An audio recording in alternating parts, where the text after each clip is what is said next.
Hello dear student, कैसे आप लोग।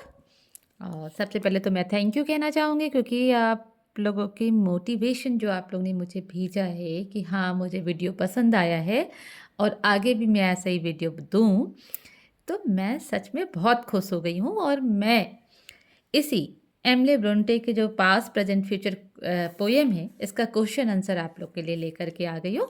तो चलो अब हम लोग स्टार्ट करते हैं बिना देरी किए। तो ये स्टार्ट हो गया अब हम लोगों का। चलो आप लोग देख लेते हैं कि क्या बोला गया है। सबसे पहले बोला गया है कंप्लीट दिस टेबल, मतलब एक टेबल बना हुआ है जिसे हम लोग को कंप्लीट करना है। सबसे पहले कॉलम में क्या है, टाइम है, पास्ट प्रेजेंट और फ्यूचर। इसने जो पोयम लिखा हुआ है पास्ट प्रेजेंट और फ्यूचर, ठीक है। उसके बाद यहाँ पे है थिंग्स इमेजिन्ड, मतलब कल्पना की गई चीज़, क्या कल्पना की गई थी बच्चे के द्वारा, वो हमें इसमें देना है। और थर्ड है हमारा word words use to describe the things, मतलब वस्तुओं का वर्णन करने वाले शब्द, है ना, जो इसको वर्णन किए गए हैं जिससे वो शब्द हमें यहाँ पे देने हैं। What it makes you think about this time, इस इससे समय के बारे में क्या सोचने को मिलता है ना। तो अब हम लोग देख लेते हैं कि इसका आंसर क्या होगा। मैंने आप लोग के लिए ऑलरेडी नोट करके रखा हुआ है, ये देखिए। आप लोगों को मेरी राइटिंग समझ में आ रही होगी। फर्स्ट हमारा टाइम है जिसमें पास्ट प्रेजेंट फ्यूचर हमें दिया गया है। थिंग्स इमेजिन्ड, जिसमें हमें यहाँ पे ये कॉलम हमारा बना हुआ है, an autumn evening with a wind. Second में क्या होगा, इसी कॉलम में भरने के लिए हमें क्या, हम लोग इसमें क्या फिल कर रहे हैं, सॉफ्ट एंड माइल्ड साइज माउंटफुली, ठीक है। सॉफ्ट एंड माइल्ड साइज माउंटफुली, मतलब क्या हो गया, इसका मीनिंग हो गया नर्म और हल्की दुखद रूप से आहें भरती हुई, ठीक है। अब है हमारा थर्ड वन। थर्ड में तो हमारा दिया हुआ है something pleasant but a little sad because it is over, कुछ सुखद लेकिन थोड़ा दुखद क्योंकि यह जो है पास्ट का है और पास्ट में हमारे लिए कुछ अच्छा भी होता है कुछ बुरा भी होता है, तो यही अच्छा और बुरा का यहाँ पे मिक्सचर है। आइए अब हम लोग प्रेजेंट को देख लेते हैं। प्रेजेंट का तीनों कॉलम ब्लैंक है और प्रेजेंट का हम लोगों को तीनों कॉलम को भरना है। तो फर्स्ट में हम लोग प्रेजेंट में भर रहे हैं a green and flowery spray where a young bird sits, है ना। कहाँ पे, ऐसी जगह जो हरी भरी है, फूलों से भरी हुई है, उसकी एक टहनी, जो स्प्रे के लिए हमने बताया था कि एक टहनी है जो फूलों से भरी हुई है, और वहाँ पे क्या है, एक यंग बर्ड जो है बैठी हुई है। सेकंड में हम क्या डालेंगे, आप इनको नोट कर ले, चाहे तो आप इसका स्क्रीनशॉट भी ले ले। A green and flowery spray where a young bird sits. Second column b में प्रेजेंट के लिए हम लोग डालते हैं green flowery young bird gathering power, है ना। ये बी वाले कॉलम में हम लोग डालेंगे ग्रीन फ्लावरी, हरे भरी है, फूलों से भरी हुई है, यंग बर्ड, है ना, बर्ड जो है वहाँ पे बैठी हुई है। गैदरिंग पावर, किस लिए बैठी हुई है, क्या रीज़न है उसके बैठने का, तो गैदरिंग पावर, अपनी शक्तियों को इकट्ठा करने के लिए बैठी हुई है। अब हमारा जो है थर्ड में हम क्या डालेंगे, यहाँ पे जो हमारा सी सेक्शन है, full of life energy and learning. ये प्रेजेंट है, हमें क्या दिखा रहा है, फुल ऑफ लाइफ, है ना। फुल ऑफ लाइफ मतलब जीवन में ऊर्जा से भरा हुआ जीवन, एनर्जी ऊर्जा, और लर्निंग मतलब बहुत कुछ सीखने के लिए हमारे पास है, हम लोग बहुत कुछ सीख सकते हैं। तो full of life, energy and learning. आइए अब हम लोग थर्ड नंबर जो हमारा लास्ट है फ्यूचर, है ना। तो फ्यूचर में क्या है, अ सी बेंथ अ क्लाउडलेस सन, है ना। क्या है? बादलों से मुक्त सूर्य, नीचे फैला हुआ समुद्र, है ना। बादल रहित जो है सन, हमारा क्लाउडलेस सन के नीचे क्या है? असी बेंत, पूरा जो है समुद्र फैला हुआ है। ठीक है, अब हम आते हैं बी में। बी में देखिए हम लोग को क्या डालना है? Mighty glorious dazzling stretching into infinity, mighty glorious dazzling stretching into infinity, शक्तिशाली शानदार चमकदार अंत तक फैला हुआ, है ना। जब हम लोग क्लाउडलेस की बात कर रहे हैं तो है कि बिना परेशानियों के, और सी की बात कर रहे हैं जो हमें ये बता रहा है कि बहुत सारी संभावनाएं हैं। तो वही mighty glorious dazzling stretching into infinity, ये हमारा हम लोग का बी सेक्शन में भरा जाएगा। और सी सेक्शन में भरने के लिए हमारे लिए क्या है? फिल करने के लिए limitless possibilities and a bright future, असीम संभावनाएं और उज्जवल भविष्य। प्रेजेंट में हमें लर्न करना है, एनर्जी है हमारे पास, तो फ्यूचर हमारा कैसा होगा? Limitless possibilities and bright future. आशा है कि टेबल आप लोगों को समझ में आ गया होगा और आपने फिल भी कर लिया होगा। अब हम लोग नेक्स्ट क्वेश्चन आंसर की तरफ बढ़ते हैं। पहला क्वेश्चन हमारा क्या है? Not whom the speaker is addressing in this poem. इसमें दो क्वेश्चन बने हुए हैं, a and B.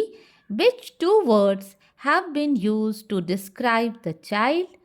Second, do the pictures imagined by the child match this descriptions of the child explain? तो फर्स्ट क्वेश्चन हमसे क्या पूछ रहा है? कह रहा है ध्यान दे कि इस कविता में जो हमारी स्पीकर है किसे संबोधित कर रही है ना। फर्स्ट क्वेश्चन हमारा पूछ रहा है कि स्पीकर किसे संबोधित कर रही है। तो अब हम लोग देख लेते हैं।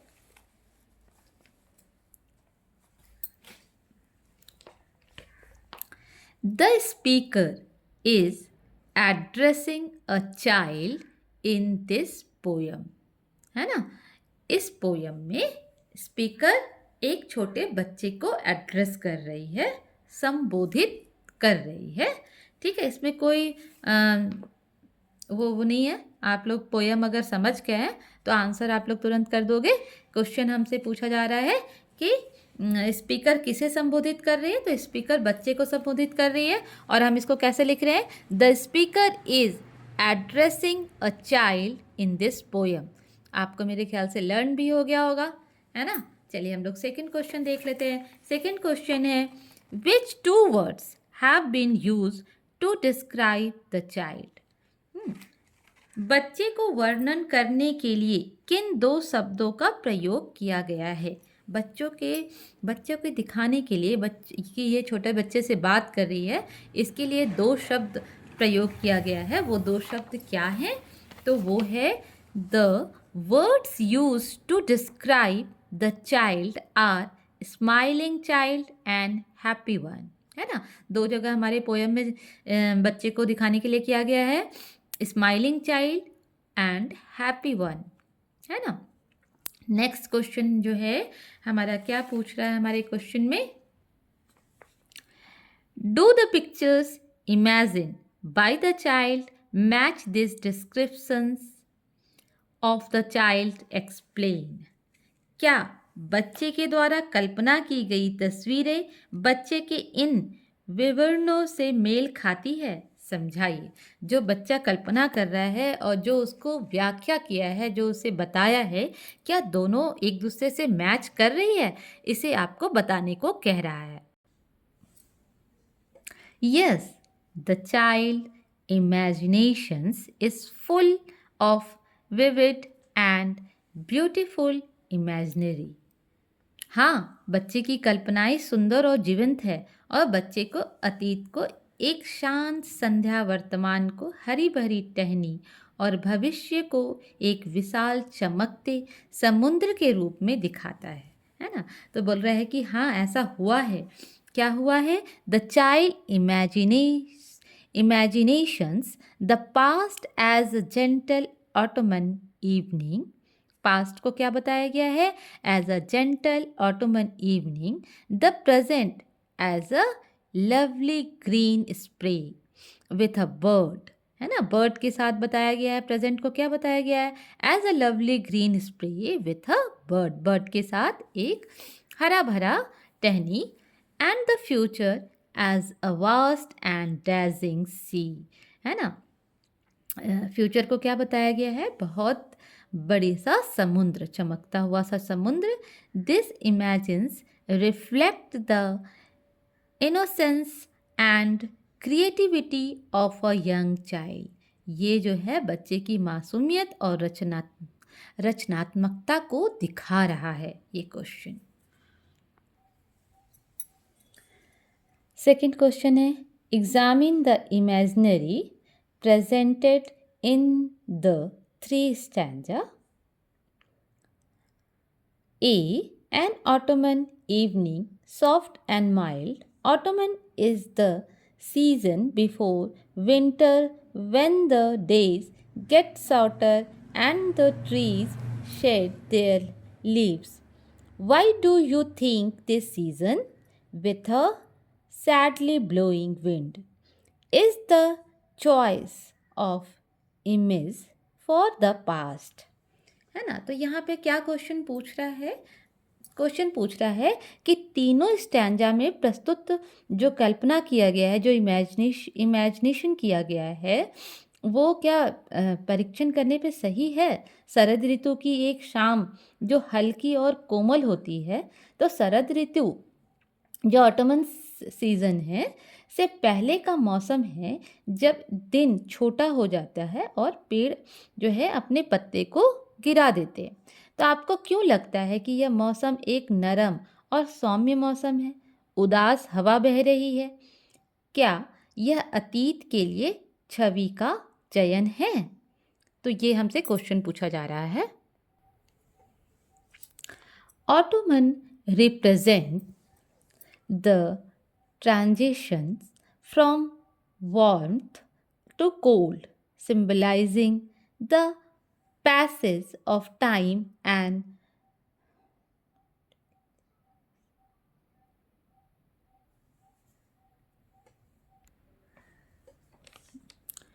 warm to cold, symbolizing the passage of time and nostalgia.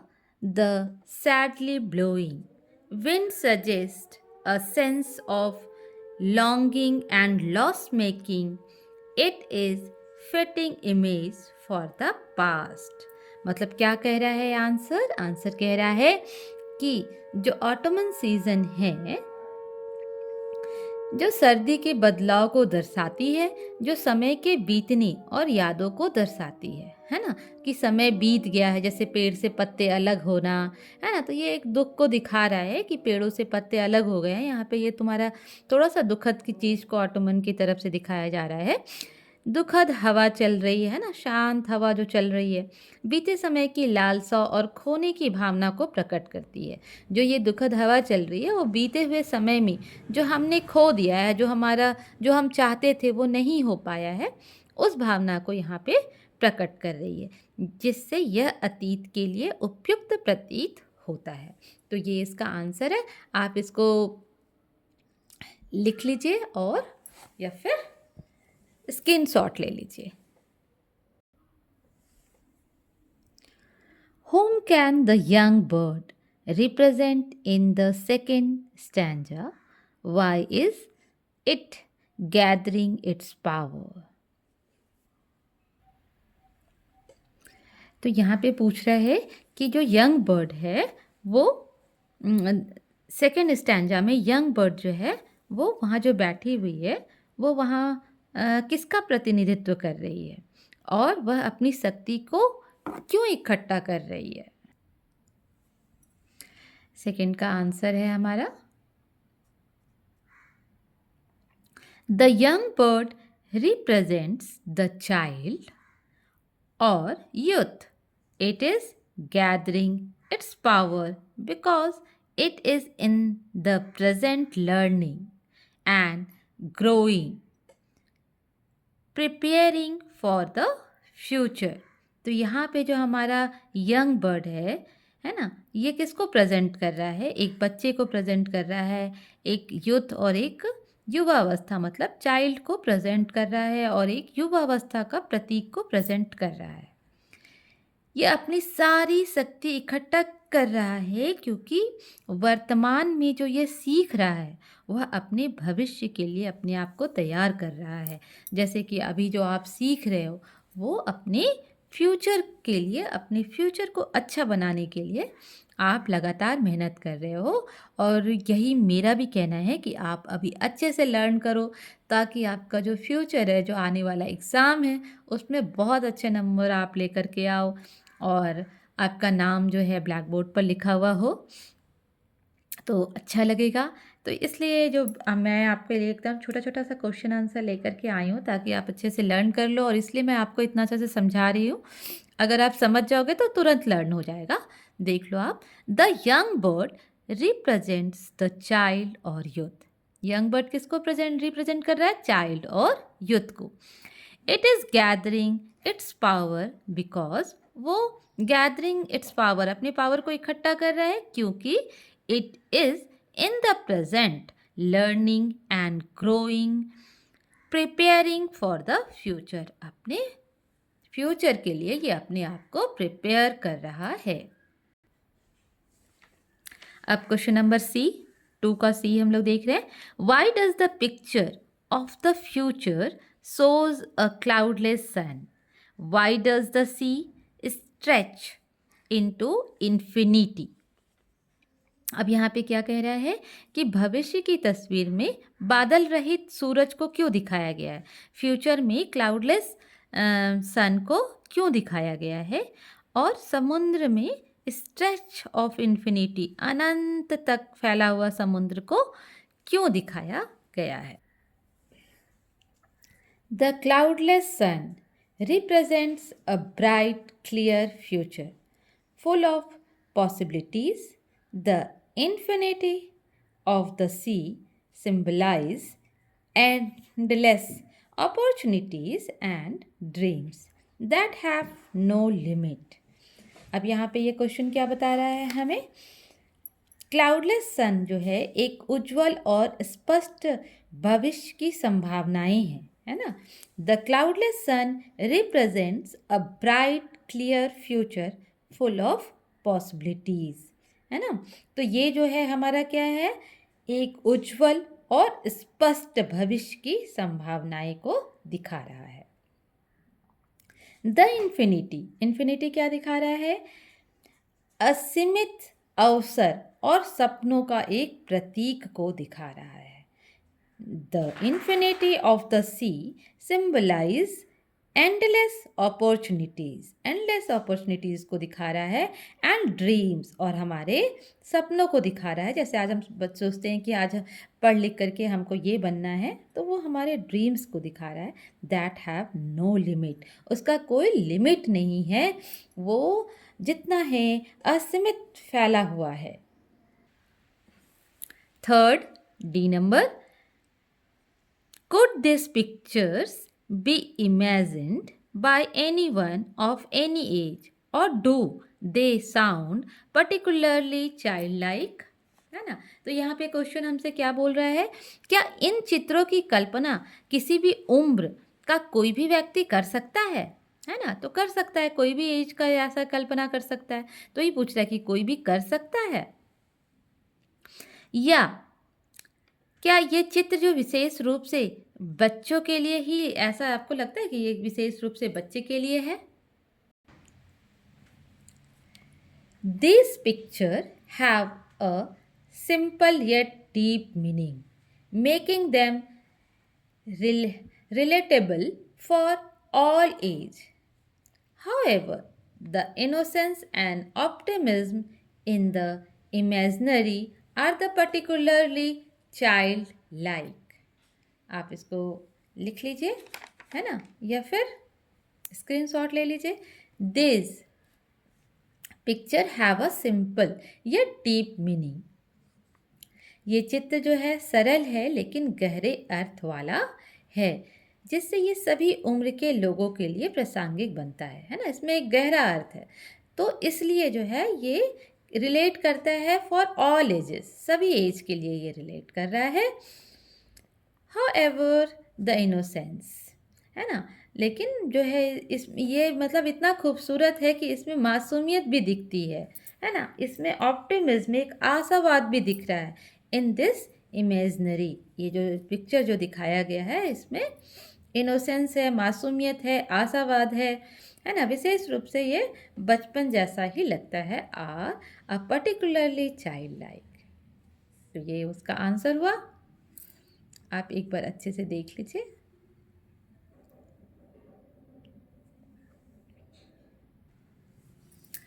अब यहाँ पे लास्ट क्वेश्चन जो है हमारा, question number 3।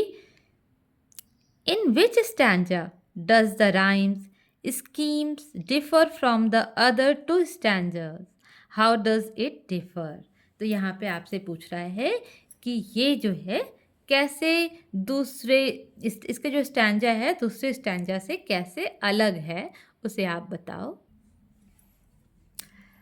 The third stanza differs in rhymes scheme the first two stanza, है ना? जो थर्ड स्टैंजा है वो जो हमारे याद कीजिए पोयम में 3 स्टैंजा का है, तो फर्स्ट एंड सेकंड जो है वो एक जैसे हैं और जो थर्ड है वो अलग है। तो वही बोल रहा है, the third stanza differs in the rhymes schemes the first two stanza से वो अलग है। अगर हम लोग उसको एक हर जो 4 लाइन है उसको अगर हम लोग उसमें बांट दें कि वो कैसा पैटर्न है उसका, तो उसका पैटर्न कैसा बनता है? Follow an A B pattern. वो जो फर्स्ट एंड सेकेंड स्टैंजा है वो ए बी पैटर्न को फॉलो कर रहा है।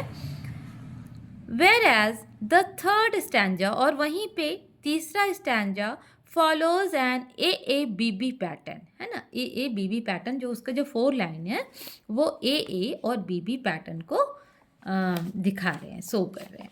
तो ये हमारा जो है यहाँ पे क्वेश्चन आंसर हमारा ख़त्म होता है। मैंने सोचा कि कुछ बच्चों को दिक्कत हो रहा होगा कि कहीं ये बहुत लंबा तो नहीं है, तो मैंने उसका कुछ और छोटा करने की कोशिश किया था।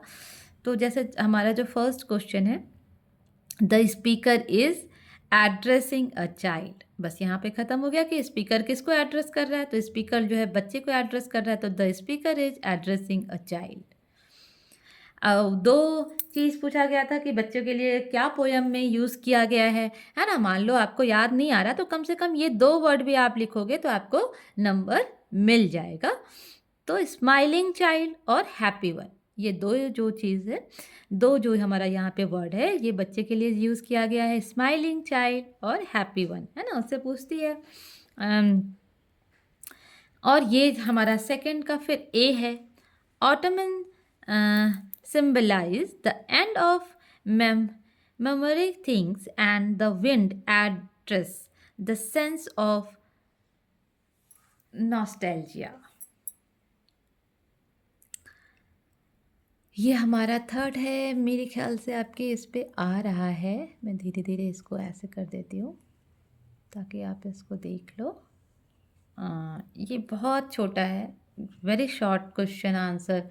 जब आप चाहोगे कि हाँ मुझे एकदम बहुत छोटे में लिखना है, 1 नंबर का कोई क्वेश्चन आ गया आपके उसमें, तो आप उसको वेरी शॉर्ट लिखोगे तो कैसे लिखोगे? इसके लिए मैंने 2 का ये बी है। The young bird represents a child growing and learning, है ना? यंग बर्ड को कैसे रिप्रेजेंट किया गया है?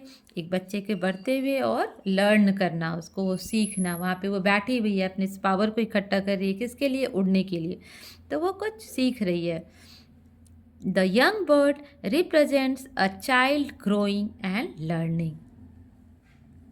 सी नंबर है, it symbolize a bright limitless future full of possibilities. ये हमारा 2 का सी नंबर है, ठीक है। और